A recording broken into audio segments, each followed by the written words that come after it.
अस्सलाम वालेकुम व्यूअर्स। आज बनाते हैं ये मज़ेदार सा इमली आलू बुखारे का शरबत। इतनी शदीद गर्मी में सबका ही दिल करता है कुछ ठंडा ठार सा पिया जाए। ना गर्मी में खाने का दिल करता है ना पकाने का।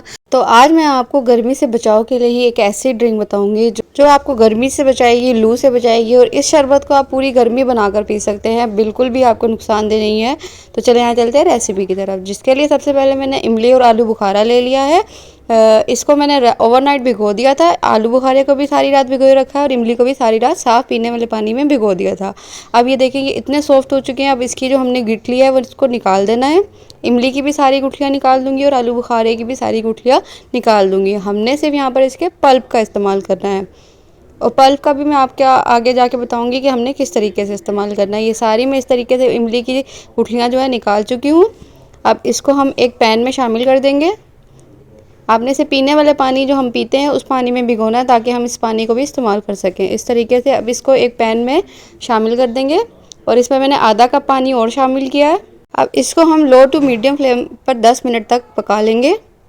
अब इस पॉइंट पर मैं 10 मिनट बाद इसमें हाफ़ कप शुगर शामिल कर रही हूँ। चीनी आप अपने हिसाब से कम या ज़्यादा भी कर सकते हैं।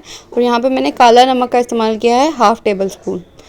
बस इसमें ये सिर्फ 2 इंग्रेडिएंट्स ही शामिल होते हैं। अब 15 मिनट तक हम इसको लो फ्लेम पर पकाएंगे। ये इसको अभी मैं साइड पे रख दूंगी ठंडा होने के लिए। अब मैं आपको इस शरबत के बनाने का तरीका बताती हूँ, किस तरीके से आपने इसे बनाना है। ढेर सारी बर्फ़ ले लेनी है। इसे हमने ठंडा ठंडा सर्व करना है, तो इस बर्फ़ डालेंगे और ठंडा ही इसमें पानी शामिल करेंगे, जितने भी गिलास आपने इसमें शामिल करने हैं।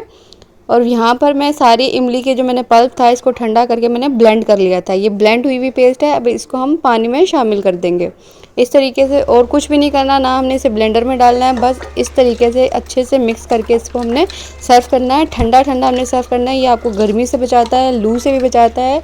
इतनी शदीद गर्मी में ये इसको आप रोज़ भी पिएँ तो आपके मैदे के लिए, डाइजेशन के लिए बहुत अच्छा होता है। इस तरीके से आपने इसे सर्व करना है। बहुत ही मज़ेदार शरबत की रेसिपी है और गर्मी में तो बहुत ही फ़ायदेमंद रेसिपी है। तो ज़रूर रेसिपी को ट्राई कीजिएगा। चैनल को सब्सक्राइब करना मत भूलिएगा। अल्लाह हाफिज़।